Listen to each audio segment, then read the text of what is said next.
Okay, so ito po yung ating gaming test with the Infinix Note 60 Pro at nilaro po natin right now is Mobile Legends and papakita ko po sa inyo yung graphics settings po ng ating phone right now at naka-ultra map quality po siya, ultra frame rate and then HD resolution po.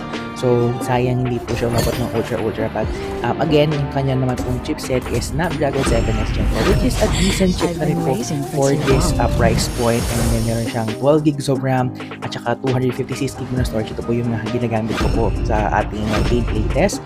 So we're just playing Brawl. This is a rank Brawl mode po.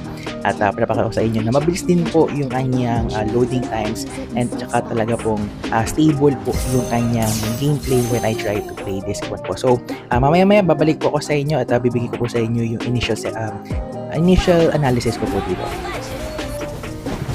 One strike, one kill.